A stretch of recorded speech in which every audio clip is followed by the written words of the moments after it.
Hello, hello. Welcome back to my channel, Heart and Soul. For those of you who don't know me, my name is Jessica. And today I'm just going to do a video about my journey with getting clean and my experiences and what I've been through. So I just wanted to share that side of me. Um, I have been clean for 8 years and almost 2 months on the 8th. My clean date is May 7th, 2013. So I am super stoked about that. I feel like I've come such a long way. I feel like there are so many things I would have missed out on had I not gotten clean, changed my life around. One, I wouldn't be here. I would have been gone a long time ago, and so I'm glad I stopped when I did. I'm glad I had that in me to want to stop, and that, I didn't feel forced into it. I did it for all the right reasons, and that's why I'm sure I've stayed clean all these years. But before I get into the video, just if you like this video, please like it. If you think it's shareable, please share it. And if you haven't subscribed already, please do so. I really appreciate all your likes and your comments and the views. I appreciate that more than you know. So let me get into what I feel like talking about today, and that is recovery. Like I was saying, I've been clean for over 8 years now, and it was the best decision I ever made in my entire life. It was a hard decision in the sense that I couldn't picture my life without pills. I had an addiction to pain medication, and it didn't start off like that. I didn't, like do drugs as a teenager or anything like that. What happened was, when I had my daughter, I was 19, and shortly thereafter, about when I was 20, she was diagnosed with autism. And I'd had some surgeries and stuff growing up, so I'd always taken pain medication on and off, never with it, no problems, never. And then never even thought about it. I was always actually like the opposite of that. I was always afraid to do like street drugs, regular drugs. I never even thought about it. I didn't even really smoke pot as a kid, maybe a couple times, but I didn't party, I didn't do drugs, I didn't drink, I never did that. I was always, like, oh, I could never see myself getting into a lifestyle like that. So I had my daughter, and things started to get stressful after a while, long while. When her behavior started getting like really, really out of control when she was about 7. So in about 2007, when I was 27, that's when the pills became a problem. I had some surgeries, so I always had pain medication, and it was easy to get then, easier than it is now. And so I don't know, it's just like you don't even know how it happens, how from one day you wake up and you're perfectly fine taking medication to one day when you're in like a full-blown addiction. It literally happens overnight. It seems like that anyway. And then when you're in it, you're in it. It's too deep sometimes to come back out of. And I was so thankful I was able to pull myself back out of that. And sorry, that's the cell phone that I put on silence, so that worked well. I apologize.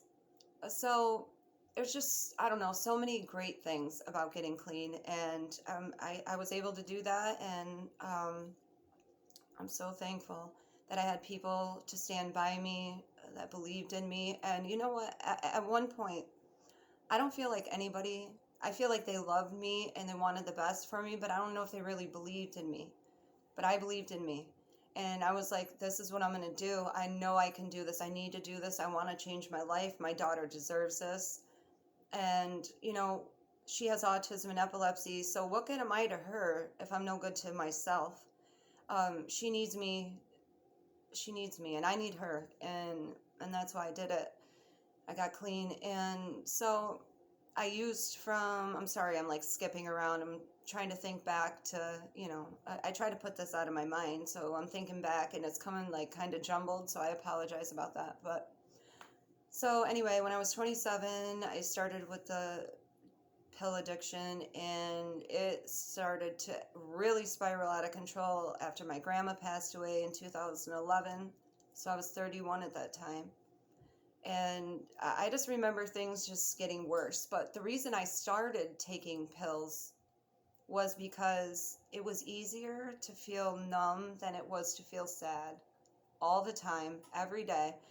And I just didn't want to do that anymore.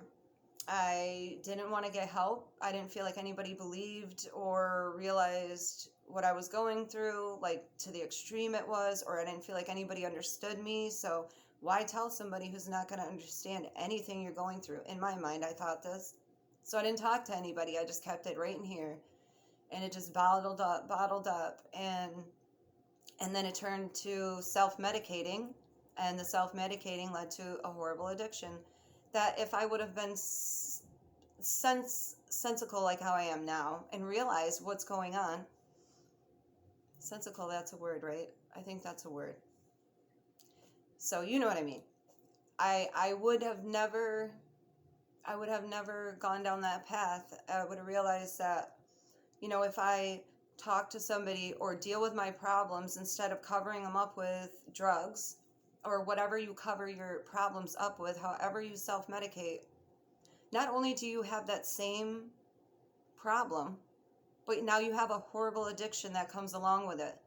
So at the end of the day, if you end up getting clean, you still have to deal with those problems. Then you have to feel guilty for the drug addiction that you had on top of that, when at the end of the day, you still have that problem to deal with. So it's just better to talk about it, get that help for it, and learn how to compartmentalize your life and your problems so it benefits your life. Those don't weigh you down. Those don't become like a burden on your life, because you're going to turn to some type of substance to cover that up. And eventually it leads to nowhere good. So if you can stop it before it starts, it's major. And I'm so thankful that I said to me, I don't know, I swear I heard a voice to me say one morning, Jessica, if you take that pill, you're going to die today. It's over. It was like life or death, and I'm so glad I chose life. I'm so glad. So many amazing things have happened to me since I've gotten clean. I am so thankful for this life. Everything in it, good or bad, everything we go through, we learn from it. And, I feel like even though I've been clean 8 years and I've done a lot to get past my addiction, for example, like I went back to school to become a drug and alcohol counselor. I graduated in 2018. In a previous video, I said something about this, but I have never worked as a drug and alcohol counselor.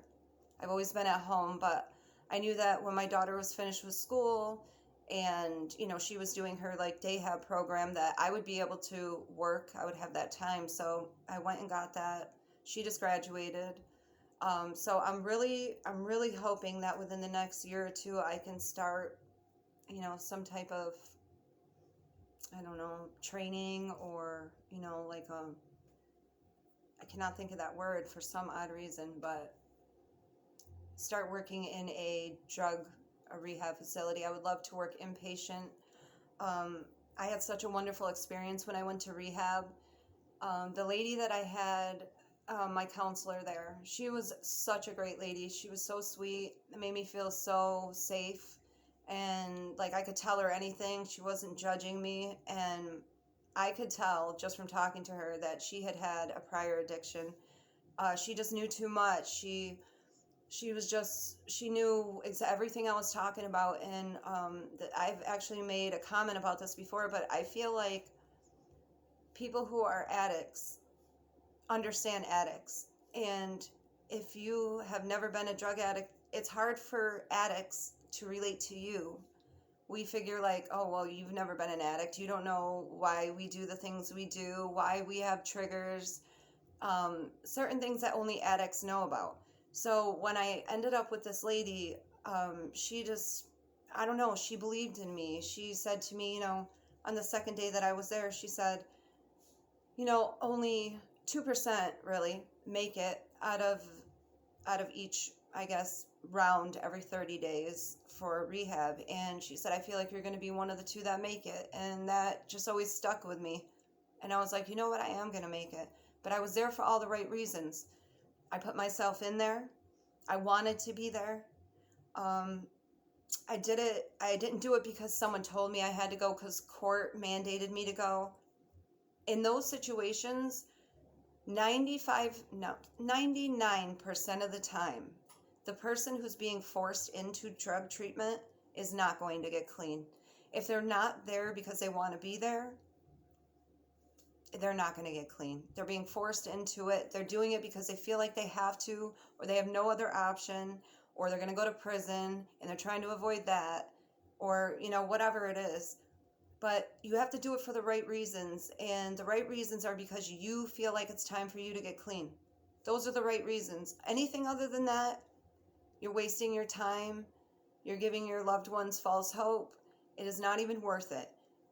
Honestly, get clean when you know it is your time to get clean. And, some people never hit rock bottom, or their rock bottom is so rock bottom, it's scary, So I can only imagine how loved ones feel, and what you guys go through. I've had a lot of drug abuse with people I know and love, and so that's been a part of my life, and since I was little, and I hated it then and I hate it now, and I just feel like it's just not even worth it. It's just not even worth it because it just really leads to nowhere good, especially if you have a personality like mine.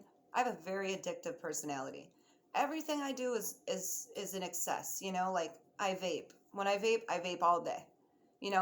I used to smoke cigarettes. I quit, I don't know, in 2007, so 13 years ago.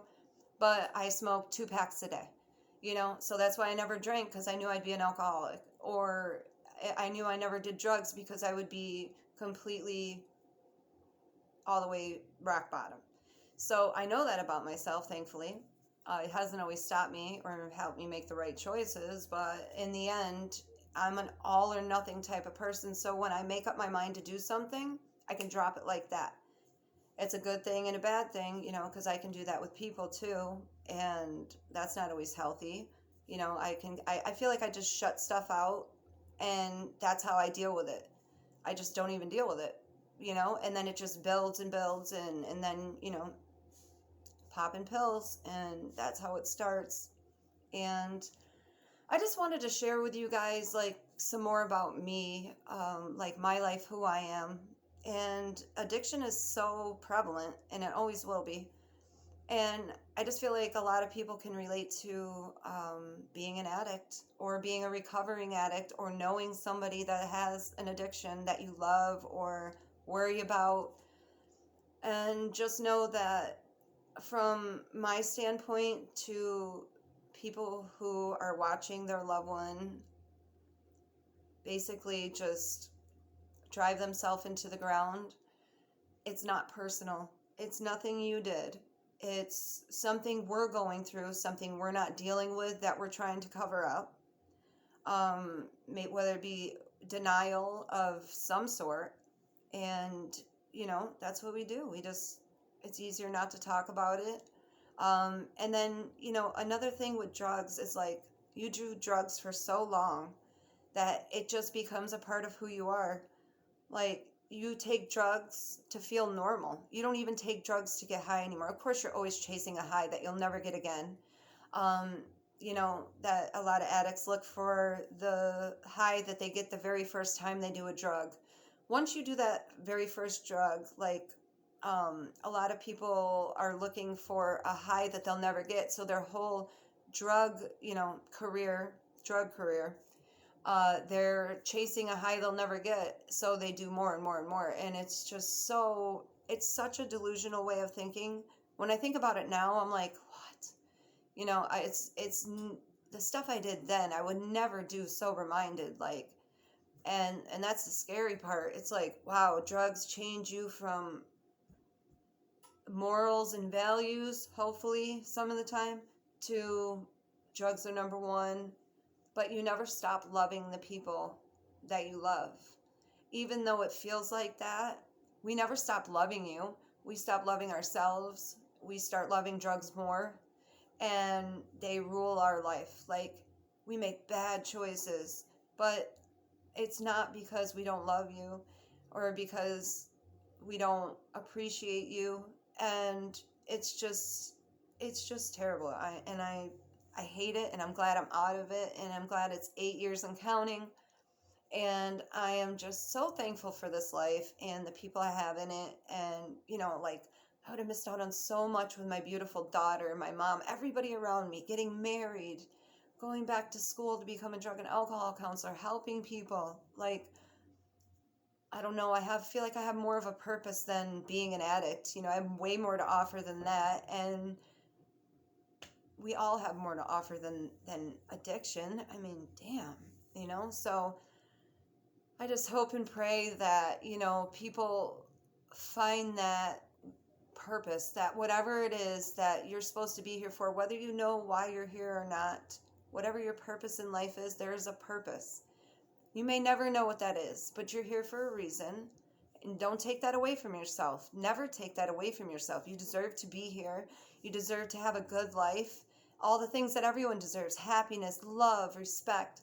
You deserve those things. And if someone else doesn't give them to you, give them to yourself. I mean, as long as you love yourself, you know your worth, that's all that matters. F everybody else. I mean, at the end of the day, it's just not, and whatever you're going through, don't cover it up with drugs. Talk to somebody. People do understand. It might be rare, and there might only be a few of them, but people do understand what you're going through. So reach out. Don't bottle it up. It's never going to go anywhere but, exploding. So I don't know, but I wanted to do more videos like this because I feel like I want to share my life and my experiences with people. And so that's what I figure I'm going to start doing. And trust me, I apologize. I said it the other day I was going to do the agoraphobia video. I apologize. My daughter's in between my house and my mom. She's graduated and she's grown up, so she's decided she's done living here. She's going to go live over with my mom and hang out with her. So they're roommating right now, and so I've been going back and forth a lot with that. So I was like, know what? Today I'm doing a video, even if it's only a 5-minute video, which now is almost 18-minute video, but I just said I just want to do more videos, even if they're shorter. I just want to say hey, or put myself out there with you guys and just reach out and say what's up and see what you guys are looking for. If if there's anything you'd like to see from me, I would love to share that or research that, do a book report, whatever you're looking for. I just want to have the interaction, and I need to be on here more to do that. And I apologize that I haven't, but I will be. And I hope to see all of you guys. I really do appreciate you so much for watching. I hope this video didn't bore you, but I just really wanted to let you guys know that, you can get clean, you can stay clean, and it's worth it. It feels so good. It feels so good that I can go through my life and not have to cover it up with anything, that I'm happy with exactly who I am. I'm so happy with who I am. And once you feel that purpose, and you feel that, and you feel like, yeah, you want to know what? I am worth it. Everything's worth it. And all great things take time, and you might mess up. And relapsing is a part of getting clean. So for people to not expect a relapse is absolutely insane. Most people relapse before they get clean. That's just how it is. And you can't take it personally, even though you will, because it's someone you love. But they're not doing it to hurt you. They're doing it because they're hurting. And when they get that proper help, and everything is just so much better, and you don't feel like you're drowning every day, or barely hanging on, and there's just no feeling like that.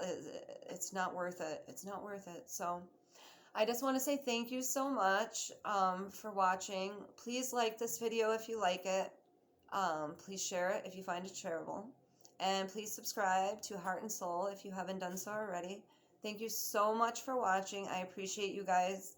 Like I said, I'm going to just try putting out just little things here and there and see if you like it. Let me know in the comments below if you want me to put out more videos like this, or you want me to put out more videos like the book reports. or a different way of reading my information. If you have like anything, so I can look at you like this and somehow read it. I don't know, but I see other people doing it, so I figure it's got to be out there, right? I don't know. I'm terrible. Like I said, with technology, it is sad. My little brother, he can like builds computers for a living, and I can like barely send an email. So totally not there. I'm old fashioned. I like the walking over to your friend's house to see if they're there type thing. You know what I mean? Not so much like the, you know, whatever you can send like some crazy air drone to the house to drop off a note. I'm not that person. I'm more the down to earth, simple, very simple. So I just had to put that out there. But all right, well, I will see you guys this week for sure, for sure. And let me know anything you'd like from me or to know about me or tell me about you. Thank you so much for watching. Have a great day.